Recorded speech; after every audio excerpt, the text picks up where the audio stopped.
During breakfast, my daughter smiled and said, "I have a surprise for you." She handed me an envelope, and inside was her husband's debt of $400,000.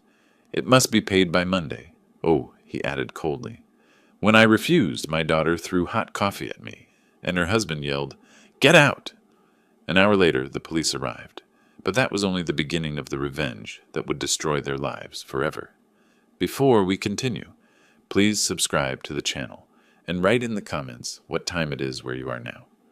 The morning light filtered through my kitchen windows, casting familiar shadows across the linoleum floor. Steam rose from my coffee cup as I turned another page of the Tribune, scanning the sports section with practiced disinterest. October in Chicago always brought this crisp clarity to everything. The air, the light, even my thoughts seemed sharper somehow. "Daddy, I have a surprise for you." Emily's voice carried that particular brightness she used when she wanted something. I glanced up from my newspaper to see her standing in the hallway doorway, clutching a manila envelope against her chest like a shield. Her smile stretched wide, but something flickered behind her eyes, a nervousness that didn't match her cheerful tone. Mark appeared behind her, arms crossed, leaning against the kitchen counter with the casual confidence of someone who belonged here. Which he didn't. This was my house, my kitchen, my morning routine they were interrupting. "What kind of surprise?" I folded the paper carefully, setting it beside my plate of half-eaten toast. The coffee had gone lukewarm while I read, but I took another sip anyway, buying myself time to study their faces. Emily's laugh sounded forced. "Just open it. You'll see." She thrust the envelope toward me with trembling fingers. The return address caught my eye first. Some law firm downtown I'd never heard of. Then I noticed the weight of it, thick with documents that rustled as I turned it over in my hands. "Go ahead, Jesse." Mark's voice cut through the morning quiet like a blade. "We've been waiting to share this with you." The envelope tore easily along the seam. Papers spilled across my breakfast table, official letterhead, numbers in neat columns, signatures I didn't recognize. My eyes moved from page to page, trying to make sense of what I was seeing. Credit card statements, loan documents, casino receipts, all bearing my name, all showing balances that made my chest tighten. "What the hell is this?" The words came out sharper than I intended, but the coffee cup was shaking in my hand now, and I set it down before I could spill it. "Those are your debts, Daddy." Emily's voice had lost its artificial sweetness. "We found them in your papers when we were helping you organize last month, remember?" I didn't remember. I remembered them coming over, claiming they wanted to help me get organized, going through my desk drawers and filing cabinets while I made them lunch. But I sure as hell didn't remember signing up for $400,000 in gambling debts. I've never been to a casino in my life. I spread the papers wider, scanning dates and locations. Las Vegas, Atlantic City, riverboat casinos downstate I'd never heard of, let alone visited. Mark stepped closer to the table, his presence suddenly intimidating in my own kitchen. "Memory isn't what it used to be, is it? Those signatures look pretty authentic to me." The handwriting did look like mine, too much like mine. I picked up one of the credit card statements, holding it closer to catch the light. The signature at the bottom was perfect. Every loop and curve exactly as I would have written it. "These need to be paid by Monday." Mark's tone had gone flat, businesslike. "Otherwise we'll all lose everything. The house, the cars, everything." Monday. Today was Monday. Emily moved to stand beside her husband, their united front clear now. "We can't let that happen, Daddy. We've got nowhere else to go." I looked up at my daughter, 35 years old, standing in my kitchen with tears beginning to gather in her eyes, holding documents that would destroy everything I'd worked for. The same daughter I'd raised alone after her mother died, put through college, helped with her wedding, supported through Mark's various career failures. The same daughter who was looking at me now like I was the problem. "I didn't sign these." My voice came out quieter than before, but steady. "Someone forged my name." "Who would do that?" Emily's tears started falling on cue. "Who else has access to your personal information? Who else knows your social security number, your mother's maiden name, all those security questions?" The implication hung in the air between us like smoke. Mark shifted his weight, and I caught the satisfied gleam in his eyes before he looked away. "We need to figure this out together," Emily continued, reaching across the table to touch my hand, as a family. But first, we need to pay these debts before they come after the house. I pulled my hand away from hers and stood up slowly, my joints protesting the sudden movement. The papers scattered as I pushed back from the table, creating a mess of false promises and forged signatures across the surface where I'd eaten breakfast every morning for 30 years. This isn't over, I said, looking from Emily to Mark and back again, not by a long shot. Emily's tears came faster now, streaming down her cheeks in perfectly timed rivulets. "Daddy, please! We're family. How can you even question this?" She moved around the table toward me, her hands outstretched like she was approaching a wounded animal. "Think about everything we've been through together. Mom's funeral, my wedding, all those times you said family comes first." "Family doesn't forge signatures." I remained standing, keeping the table between us. "Family doesn't create fake debts." Mark pushed off from the counter, stepping closer until he was blocking the kitchen doorway. "Now hold on there, Jesse. Those documents are legal and binding. Your signature, your social security number, your responsibility." My responsibility? The laugh that escaped me held no humor. "I've never gambled a day in my life. Ask anyone who knows me." "People change." Emily wiped her nose with the back of her hand, a gesture that reminded me painfully of when she was 7 and had scraped her knee. "Maybe you forgot. Maybe the stress of living alone, managing everything by yourself. I'm not senile." The words came out harder than I intended, but something about her tone, that carefully modulated sympathy, made my skin crawl. Mark took another step forward. "Look around, old man. You think you can handle this place forever? The yard work, the maintenance, keeping track of bills and paperwork?" "I keep track just fine." "Do you?" Emily's voice took on a sharper edge. "Because we found these documents mixed in with your insurance papers, your tax returns. If you were really on top of things, wouldn't you have noticed $400,000 in debt?" She had a point, and she knew it. The papers had been in my desk drawer, filed neatly between my homeowner's policy and last year's 1040.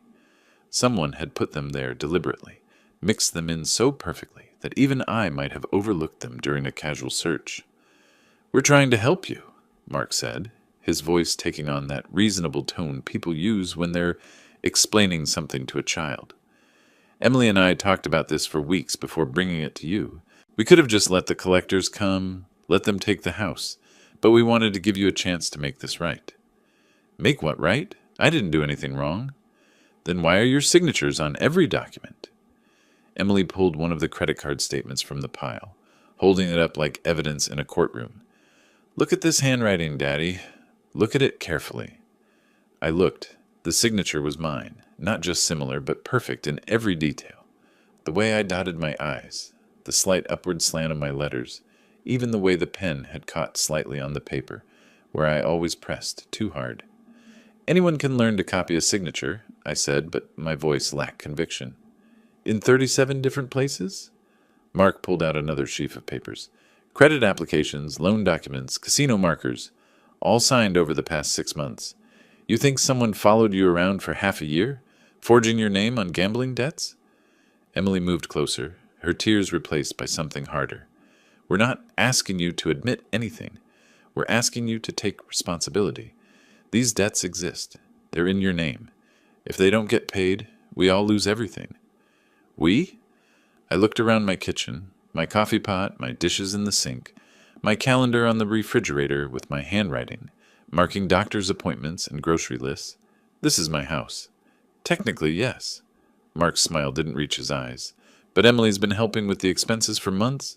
The property taxes last spring, remember? The new roof in August. She's got receipts for all of it." I did remember. Emily had insisted on helping when I mentioned the tax bill, said it was the least she could do after everything I'd given her over the years. The roof repair had been her idea too, claiming she was worried about me living under leaky shingles. "Besides," Emily added, her voice dropping to barely above a whisper, "where are we supposed to go if they take the house? Mark's been out of work for 3 months. We've been staying here because we literally have nowhere else." That was news to me. They'd been visiting more often lately, sure, but I thought it was just Emily wanting to spend time with her old man. I hadn't realized they'd been staying here out of necessity rather than choice.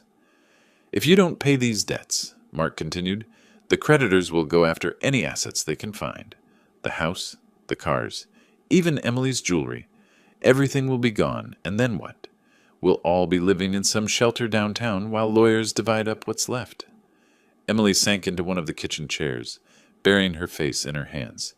I can't believe this is happening. I thought we could handle it as a family, work something out together. But if you're going to deny responsibility for your own actions, they're not my actions.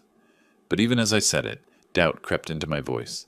The signatures were too perfect, too consistent across so many documents.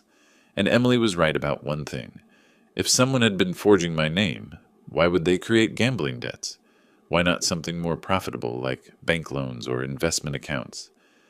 We need a solution, Mark said, his tone going businesslike again. Today, before the creditors start calling. Emily's chair scraped against the linoleum as she stood up abruptly, her face transforming from tearful desperation to something I'd never seen before. Cold, calculating rage. You know what? I'm done with this. Her voice cracked like a whip. We've tried being reasonable. We've tried explaining. But you're too selfish to care about anyone but yourself.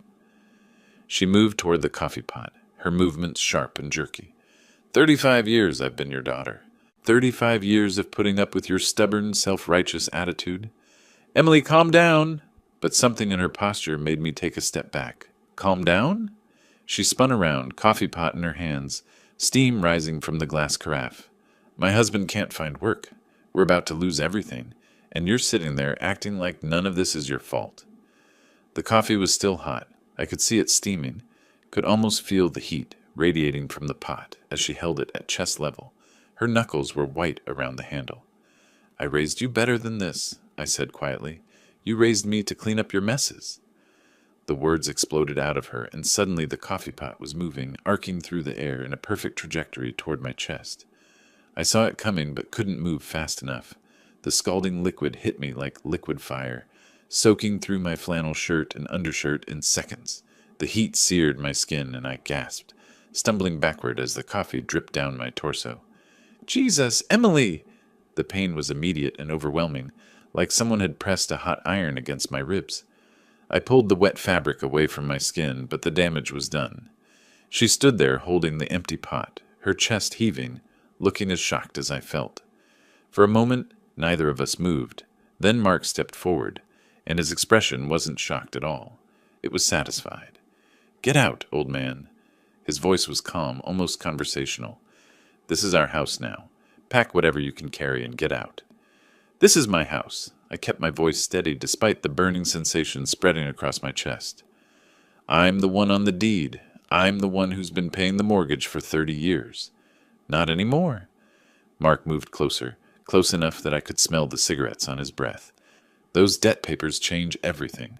By tomorrow, the creditors will have liens on this property. But Emily and I can work something out with them. We've got nothing to lose. I looked at my daughter, still clutching the empty coffee pot.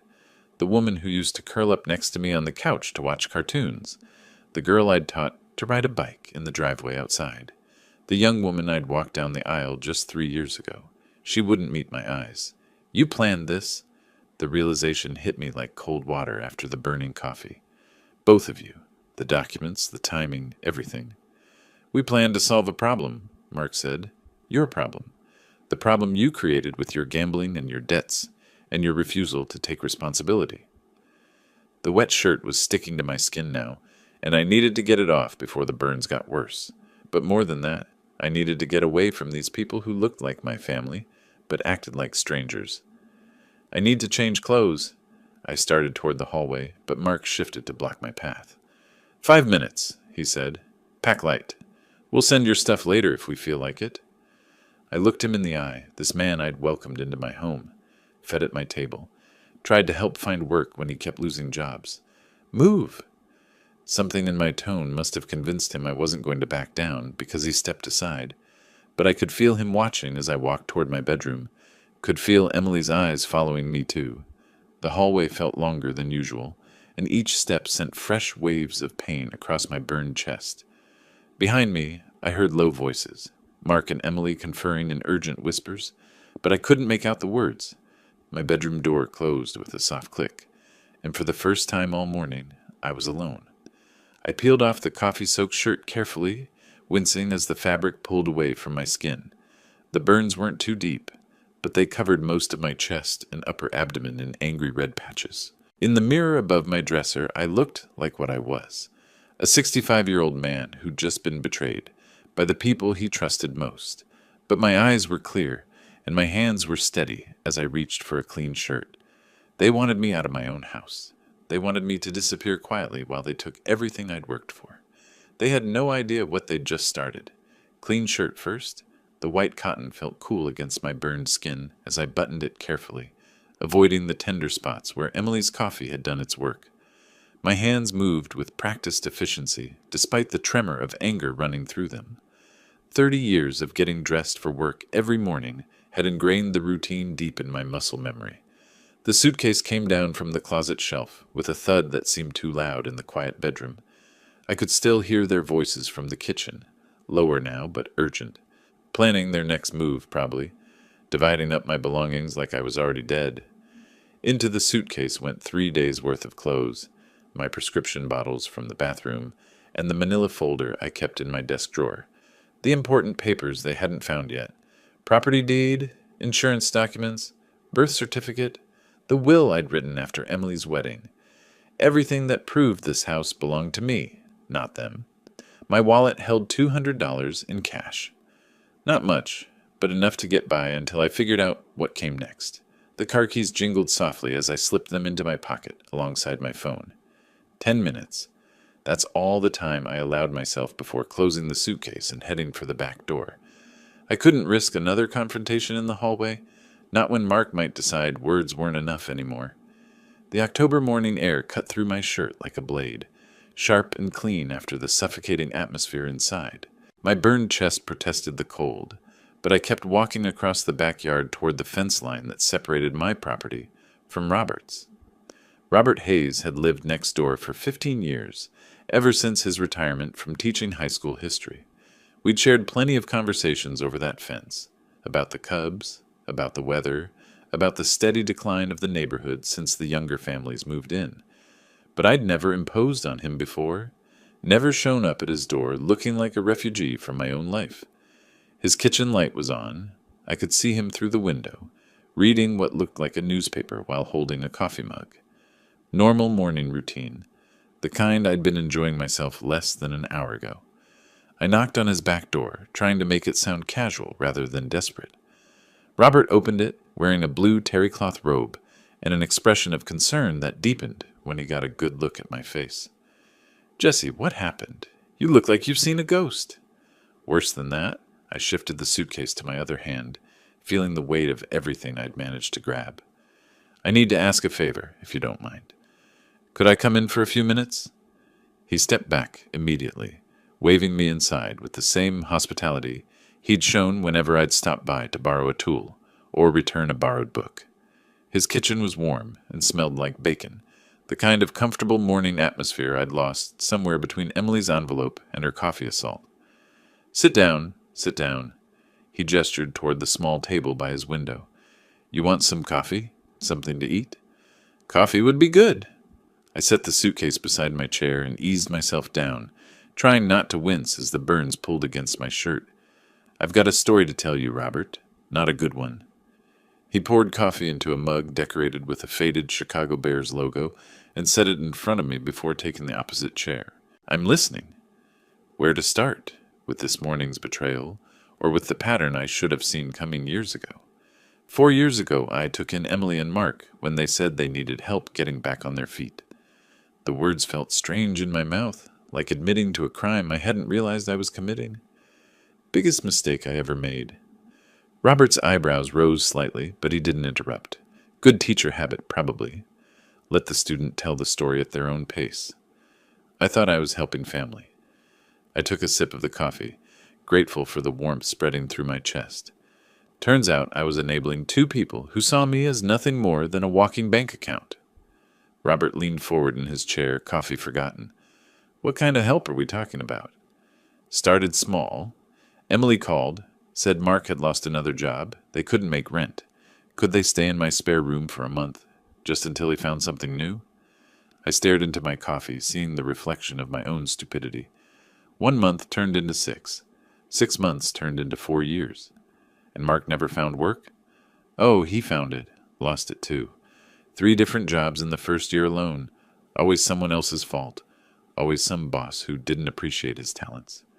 I could feel the old frustration building again, the memory of countless dinner conversations where I'd listened to Mark's excuses.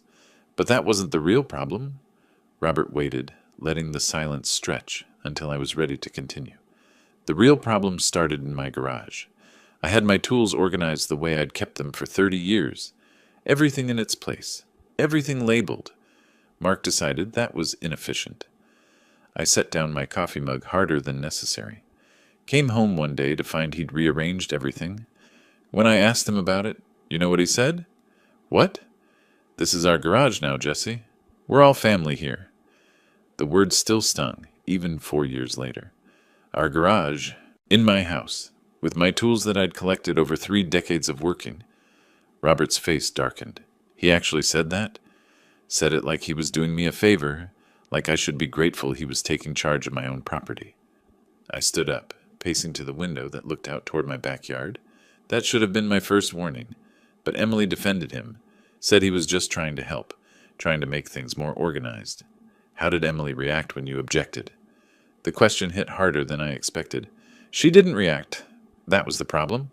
Her husband moves into my house, starts rearranging my possessions, claims ownership of my space, and she acted like that was normal, like I was being unreasonable for wanting some boundaries.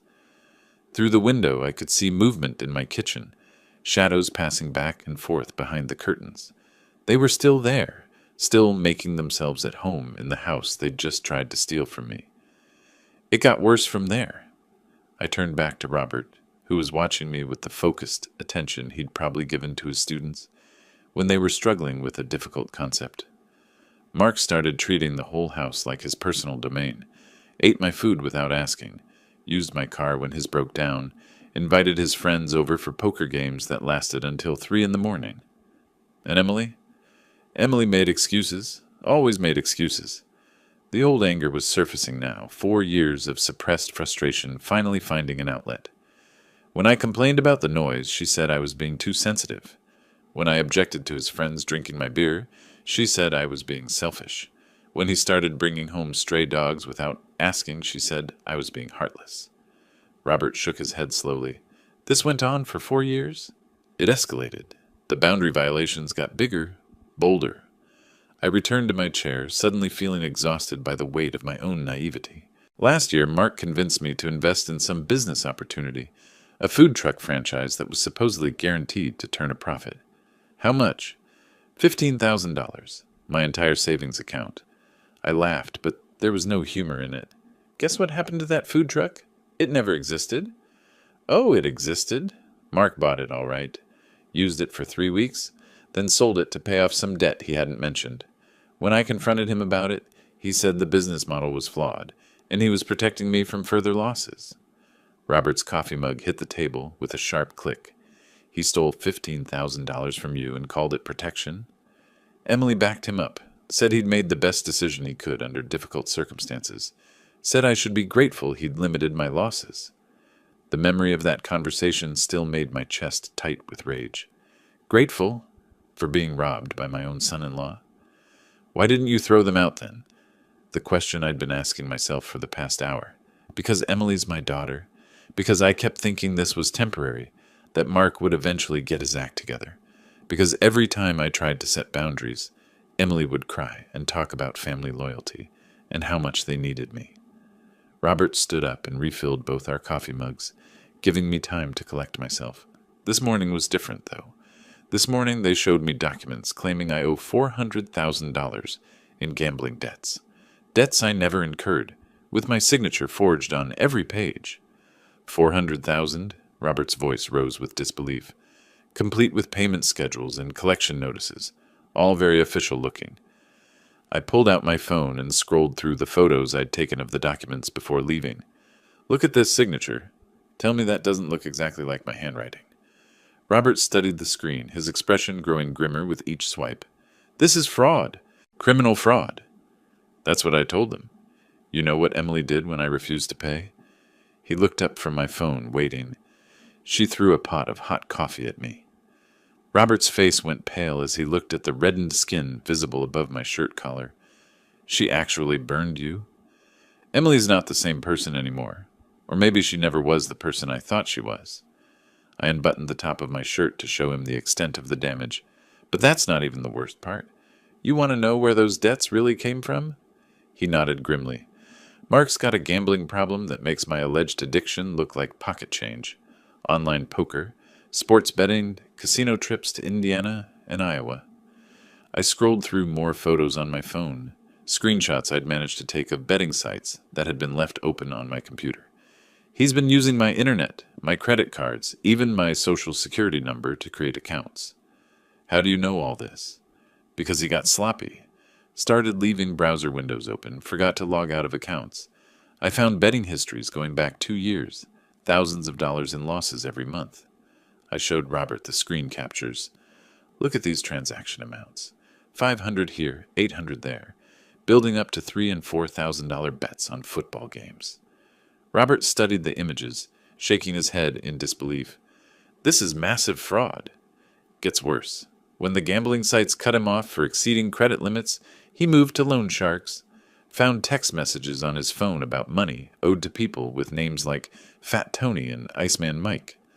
I swiped to another screenshot. These aren't bank representatives, Robert. These are dangerous people. How much does he actually owe? Near as I can figure, about $300,000 in legitimate gambling debts, another $100,000 in interest and penalties. I put my phone away, the numbers still making my head spin. But here's the kicker. He's been arrested. Arrested? Last year for writing fraudulent checks. Got out on bail, trials scheduled for next month. I leaned back in my chair, finally able to say out loud what I'd been piecing together all morning. Emily knew. She knew about the gambling, the arrest, the fake documents. This whole thing was planned to make me responsible for his debts before the trial starts. Robert's hands clenched into fists on the table. That's why they needed you out of the house today. Once you're gone, they can claim residency and force the creditors to negotiate with them instead of coming after you directly. Exactly. And Emily's name isn't on any of the debt papers, so legally she's clean. Mark takes the fall for the gambling, goes to prison, and she inherits a house she never worked for. I could see the whole scheme clearly now, laid out like a blueprint for betrayal. They've been playing this game for 4 years, setting me up piece by piece. The boundary violations, the financial manipulation, the isolation from other family members. Robert was putting it together too, his teacher's mind connecting the dots. They've been grooming you to be the perfect victim. And I let them do it, made excuses for their behavior, rationalized their demands, convinced myself it was normal family conflict. I stared out the window toward my house, where the shadows were still moving behind the curtains. I enabled my own destruction. Robert stood up abruptly, his chair scraping against the linoleum. This has gone far enough. We need to call the police. Police? The suggestion caught me off guard, even though it should have been obvious. I don't know if I'm ready for that. Ready? Robert's voice carried the sharp edge of a man who'd spent 30 years dealing with teenage nonsense and knew manipulation when he saw it. Jesse, they've committed identity theft, fraud, assault, and attempted extortion. Your daughter threw scalding coffee at you this morning. What exactly are you waiting to be ready for? I looked down at my hands, seeing the slight tremor that had been there since Emily's explosion. Part of me still wanted to believe this was all some terrible misunderstanding, that my daughter couldn't really be capable of such calculated cruelty. She's still my daughter. No. Robert's voice was firm but not unkind. Your daughter died sometime in the last 4 years. The woman living in your house is a criminal who happens to share your DNA. He moved to the phone mounted on his kitchen wall, an old-fashioned landline that probably hadn't been used for anything but telemarketers in years.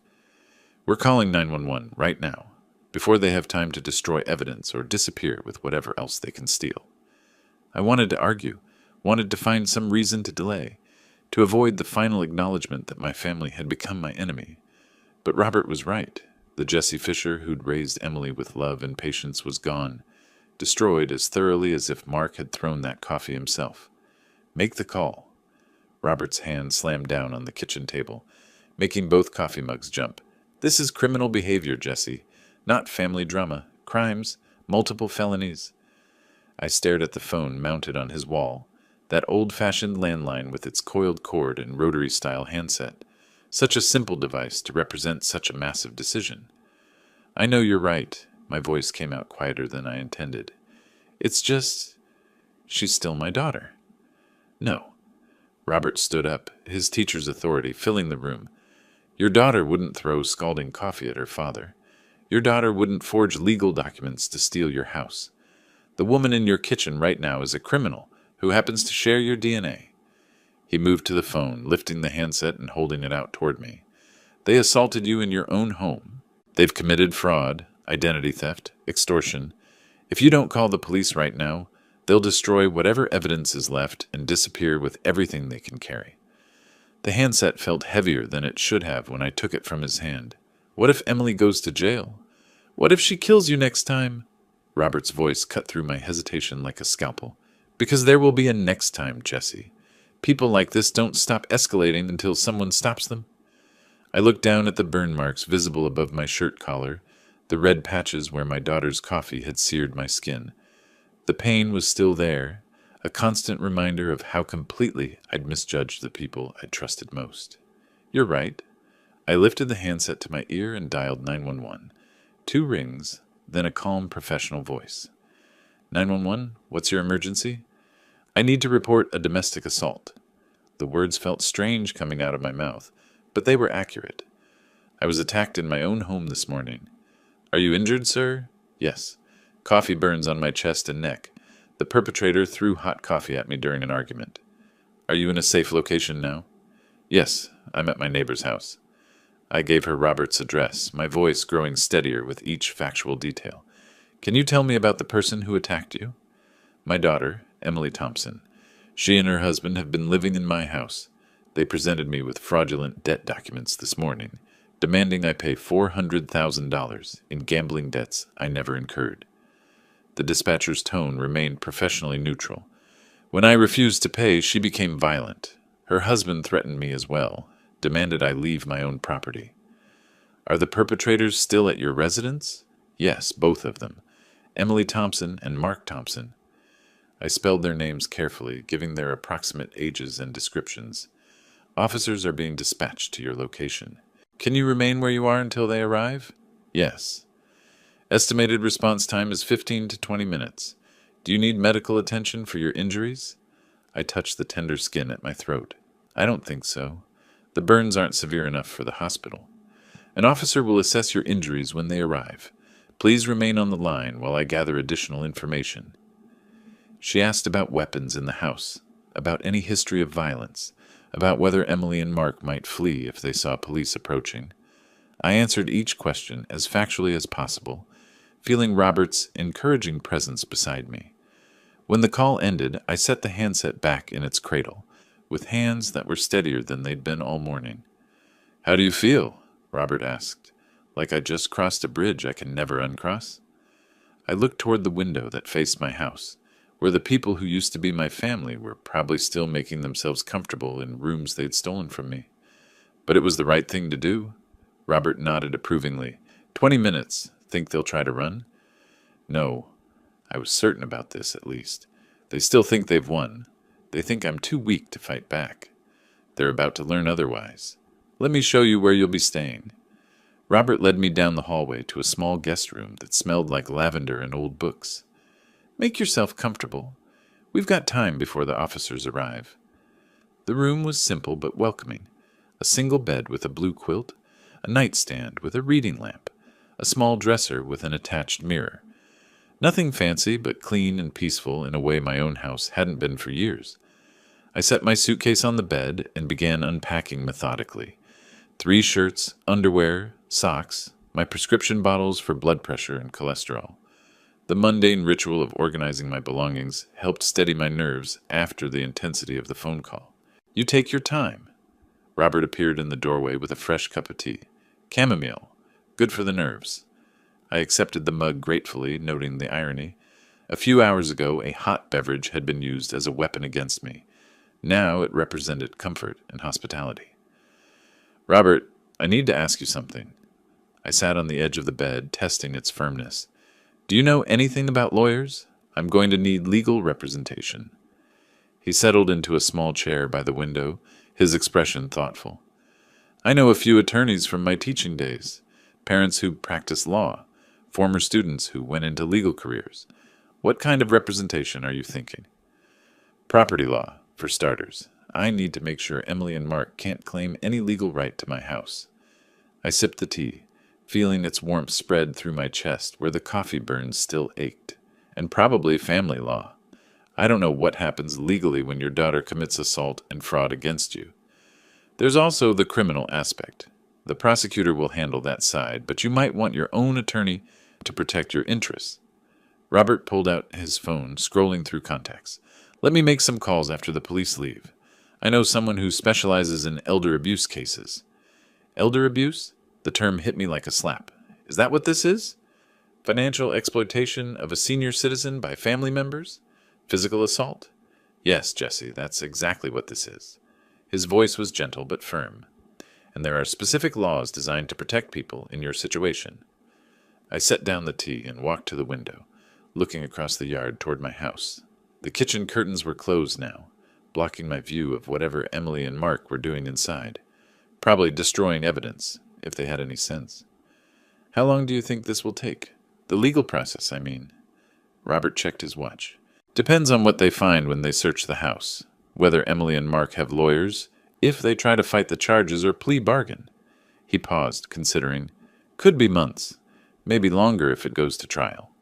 And in the meantime, you stay here as long as you need to.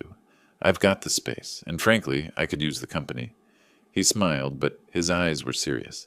Besides, someone needs to make sure you're safe while this plays out. The grandfather clock in Robert's living room chimed 9 times, and I realized we'd been talking for nearly 20 minutes. Any moment now, police officers would arrive to arrest my daughter and her husband. Are you ready for this? Robert asked, as if reading my thoughts. I thought about Emily as a little girl, climbing into my lap to hear bedtime stories. Then I thought about her this morning, throwing coffee with the calculated precision of someone who meant to cause maximum pain. No, I said honestly, but I'm going to do it anyway. Through the window, I caught sight of a black and white patrol car turning onto our street, moving slowly as the officer checked house numbers. They're here. Robert stood up, straightening his shirt like he was preparing for an important meeting. Let's go get justice. The patrol car pulled into Robert's driveway with practiced quiet, followed by a second squad car that positioned itself strategically at the curb. 2 officers emerged, a tall woman with gray-streaked hair and a younger man who moved with the controlled alertness of someone trained for trouble. I met them at Robert's front door, my hands steady now that the moment had finally arrived. Mr. Fisher? The female officer extended her hand. I'm Officer Martinez. This is Officer Chen. We're responding to your domestic assault call. Thank you for coming. I shook their hands, noting how Martinez's eyes immediately went to the visible burn marks on my neck. Can we see your injuries, sir? I unbuttoned my shirt enough to show the coffee burns across my chest. Officer Chen took photos while Martinez asked questions about the incident timeline, the relationship between the parties involved, and whether I felt safe returning to my property. I'll need you to walk us through what happened this morning, Martinez said, pulling out a notebook. Start from the beginning. I gave them the facts chronologically. Emily's arrival with the fraudulent documents, the escalating argument, Mark's threats, and finally Emily's assault with the coffee pot. I kept my voice steady and factual, letting the events speak for themselves. Do you have the documents they showed you? Officer Chen asked. They're still in my house. I was forced to leave them behind when I fled here. Martinez and Chen exchanged a look that suggested they'd handled similar cases before. We'll need to interview the other parties and secure any evidence, Martinez explained. Would you be willing to accompany us to your residence to point out the documents and provide access? Of course. The walk across the yard felt longer than usual, with Robert beside me and 2 police officers flanking us like an honor guard. My house looked different somehow, smaller, less welcoming, as if Emily and Mark's presence had infected the very structure. Officer Chen knocked on the front door with authority. "Police! Open up!" I heard scrambling inside, hushed voices, then Emily's voice calling out, "Just a minute!" When the door opened, Emily's face went pale at the sight of the officers. Behind her, Mark appeared in the hallway, his expression shifting from surprise to calculation in seconds. "Emily Thompson," Officer Martinez stepped forward. "We need to speak with you about an incident that occurred here this morning." "I don't know what you're talking about." Emily's voice was higher than normal, strained with the effort of maintaining innocence. "We have a complaint of domestic assault." Chen moved to separate the parties, gesturing for Mark to step outside. "We'll need to interview you separately." I watched from the front lawn as the officers took control of the situation with professional efficiency. Emily was led to the living room while Mark was positioned near the squad car, both of them clearly rattled by the sudden appearance of law enforcement. 20 minutes later, after examining the scattered debt documents on my kitchen table and photographing the coffee stains on the floor, Martinez returned to where I waited with Robert. "Mr. Fisher, based on the physical evidence and the statements we've gathered, we have probable cause to make arrests." I watched through the living room window as Officer Chen spoke into his radio, calling for backup and a transport vehicle. "Emily Thompson, you're under arrest for domestic battery." Martinez's voice carried across the yard as she read Emily her rights. "You have the right to remain silent." Emily's protests echoed from inside the house. "It was an accident. I didn't mean to hurt him." But Mark's reaction was different. As Officer Chen placed him in handcuffs, his face twisted with rage. "This is harassment. The old man brought this on himself." Even facing arrest, he couldn't take responsibility. Even caught red-handed with forged documents and a victim with visible injuries, he blamed everyone but himself. The transport van arrived within minutes, and I stood beside Robert, watching as Emily and Mark were loaded into separate vehicles. Emily was crying now, her mascara running in dark streaks down her cheeks. Mark continued arguing with the officers until the van door closed, cutting off his protests. Officer Martinez handed me a case number and contact information for the prosecutor's office.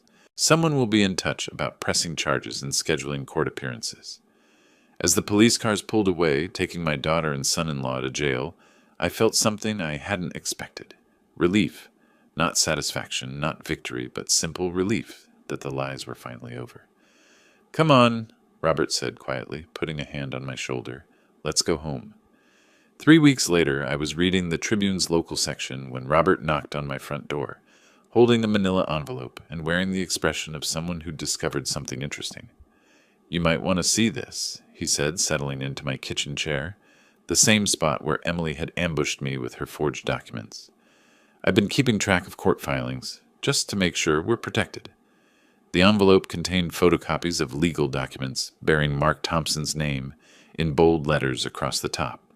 Bankruptcy petition, multiple creditor lawsuits, probation violation hearing, employment termination notice. "How did you get all this?" "Public records," Robert explained, spreading the papers across my table like a dealer laying out cards. "Court clerk's office, bankruptcy court, county records. It's all available if you know where to look." I scanned the bankruptcy filing first. Chapter 7, Complete Liquidation of Assets. The man who'd tried to steal my house was now begging a federal judge to wipe away $300,000 in gambling debts. "Look at this one." Robert pointed to a letter from something called Midwest Credit Recovery. His car got repossessed 2 days after the arrest. Couldn't make the payments without Emily's income. The employment termination letter was particularly satisfying. Mark's construction company had fired him immediately upon learning of his domestic violence arrest. Standard policy for anyone charged with violent crimes, according to the terse language of the dismissal notice. "Where's he living now?" I asked, though I suspected I already knew. "Salvation Army Shelter on Harrison Street." Robert pulled out another document, a change of address form filed with the court. Emily filed for divorce while she was still in jail. Froze their joint bank account, what little was left in it. I studied the divorce papers, noting Emily's signature from the Cook County lockup. Even facing criminal charges herself, she'd moved quickly to distance herself from Mark's financial catastrophe. "The IRS is auditing him, too," Robert continued, flipping to another page. Unreported gambling winnings going back 3 years. They're claiming he owes $40,000 in back taxes and penalties. The audit notice was dated just 5 days after his arrest. Someone had been thorough in reporting Mark's illegal activities to every relevant government agency. "You've been busy," I observed. Robert's smile was slight, but satisfied. "Former teacher, remember? I know how to do research." A court summons caught my eye. Mark was scheduled to appear before Judge Patricia Collins next week for sentencing on the domestic violence charges. Given his prior fraud conviction and current probation violation, the prosecutor was recommending 6 months in county jail. "He tried to get a job at 3 different construction companies," Robert said, producing employment rejection letters. "Background checks killed every application. Who's going to hire someone facing multiple felony charges?" The loan shark angle was the most disturbing. Text message printouts showed increasingly threatening communications from numbers listed only as Tony M. and Mike Ice. The amounts mentioned were staggering. 50,000 here, 30,000 there, with interest rates that doubled every month. "These people don't mess around," I said, reading one particularly graphic threat about broken kneecaps. "That's why he's staying at the shelter. Harder for them to find him there." Robert gathered the papers back into a neat stack. "His whole world collapsed in 3 weeks, Jesse. Everything he tried to steal from you is gone." I poured coffee for both of us, noting the irony that this beverage had once been a weapon in my own kitchen. Now it was just coffee again, shared between friends reviewing the downfall of a man who'd overplayed his hand. "What about Emily?" Robert's expression grew more serious. "That's a separate story entirely. And it's not over yet." Emily's story unfolded differently than Mark's, but with equal devastation. While he faced financial ruin, she confronted the complete destruction of every relationship she'd ever valued. The domestic battery charge carried serious consequences in Cook County. Judge Martinez had been clear during Emily's arraignment: 18 months probation, mandatory anger management classes, and a permanent restraining order preventing any contact with me. "She violated the restraining order twice in the first week," Robert told me over lunch at a diner downtown. "Showed up at your house both times while you were at the grocery store.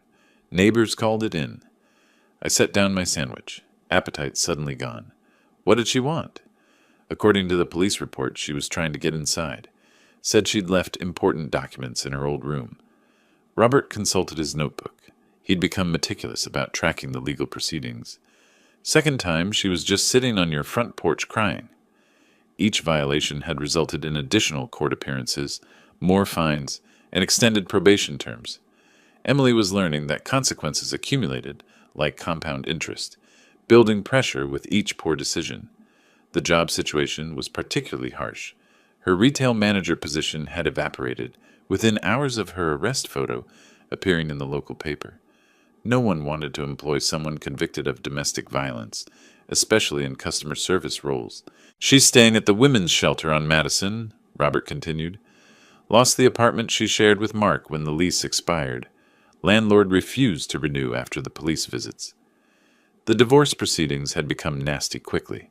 Mark blamed Emily for involving the police, while she blamed him for creating the debt crisis that started everything. Their lawyer was withdrawing from the case due to non-payment of legal fees. "She tried calling you 17 times last Tuesday," Robert said, showing me a printout he'd somehow obtained. "Left 9 voicemails before the system stopped accepting them." I hadn't listened to a single message. The phone company had helped me block her number after the first dozen calls, but Emily kept trying from different phones. The shelter's landline borrowed cell phones, even payphones downtown. "She sent you this." Robert pulled an envelope from his jacket pocket. "Came to my address yesterday. Figured she knew you wouldn't open anything from her directly." The letter was 3 pages long, handwritten in Emily's careful script. I read the first paragraph before folding it back up. "She wants another chance," I said simply. "What are you going to do?"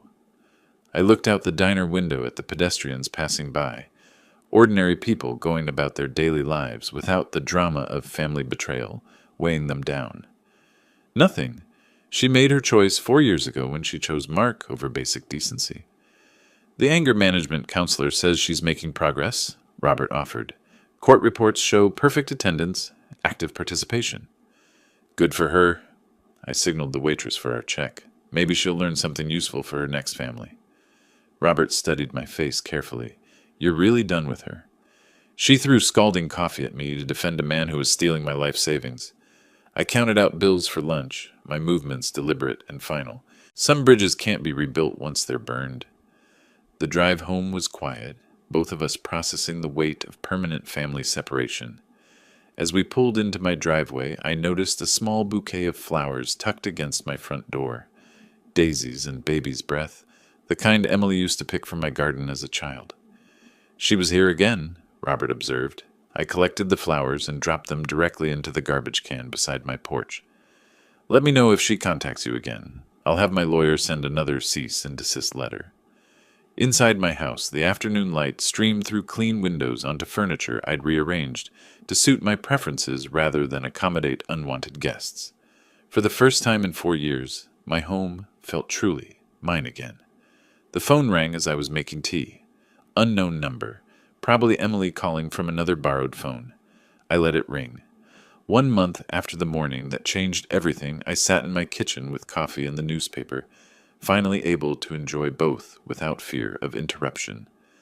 The November light was different now, softer, more golden, casting familiar shadows across the table where Emily had tried to destroy my life with forged documents.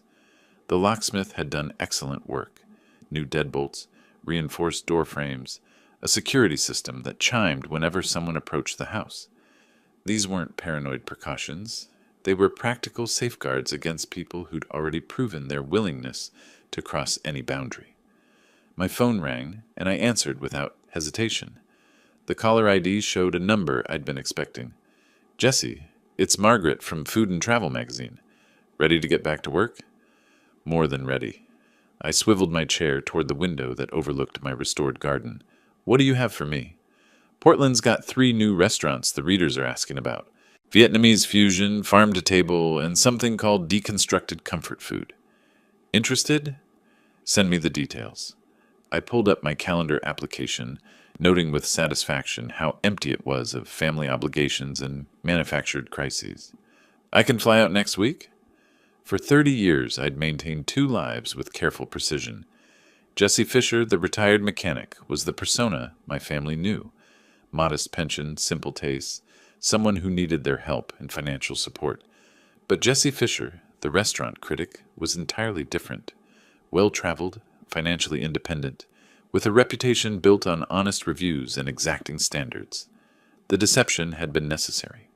Emily's mother had always resented my frequent travel, suspicious that reviewing restaurants was somehow less legitimate than fixing engines. After her death, I'd kept the secret partly from habit and partly from self-protection, sensing even then that Emily's relationship with money was complicated. How long has it been since your last review? Margaret asked. 4 months. I scrolled through my hidden files, past reviews of establishments in Seattle, Denver, Charleston. I took some personal time to deal with family issues. Well, those issues seemed to have resolved themselves. She had no idea how completely accurate that statement was. After we hung up, I walked through my house, noting the changes that had accumulated over the past month. The garage was organized again, my tools in their proper places after being scattered by Mark's territorial claims. The spare bedroom had been stripped of all traces of unwanted occupants. Fresh paint, new bedding, my computer desk returned to its position by the window. In my home office, hidden behind a false panel I'd installed years ago, my professional files waited in perfect order, press credentials, expense reports, correspondence with editors at a dozen major publications. The work that had quietly funded my comfortable retirement, while my family assumed I was struggling on a mechanic's pension. Robert knocked on the back door, carrying a bottle of wine and wearing the satisfied expression of someone bearing good news. Final court date was today, he announced, settling into his usual chair. Mark got 8 months in county. Emily got 2 years probation plus restitution. How much restitution? $15,000 for the documented damages plus court costs. Robert opened the wine with practiced efficiency. She'll be paying you monthly for the next 5 years. I accepted a glass, considering the irony. The daughter who'd tried to steal my house would now be sending me checks every month, a regular reminder of her betrayal converted into practical compensation. To justice, Robert proposed, raising his glass. To peace, I countered. Outside my kitchen window, the garden showed the first signs of my restoration efforts. New plantings where Emily had once helped me weed, fresh mulch around the roses my wife had loved. The physical space was healing along with everything else. My phone buzzed with a text from Margaret. Flight details attached. Portland awaits your expert opinion. For the first time in months, I smiled without reservation. The woman who'd tried to destroy my life was facing consequences. The man who'd tried to steal my home was in jail, and Jesse Fisher, both versions of him, was finally free to live authentically. Tomorrow, I'd book that flight to Portland. Tonight, I'd plan my route through the city's most promising restaurants. My appetite for good food and honest work fully restored. The house settled around me with the comfortable sounds of home, the refrigerator humming, the heat clicking on, the grandfather clock marking time that belonged entirely to me. Perfect. If you like this story, please like this video, subscribe to the channel, and share your impressions of this story in the comments. To listen to the next story, click on the box on the left. Thank you for watching.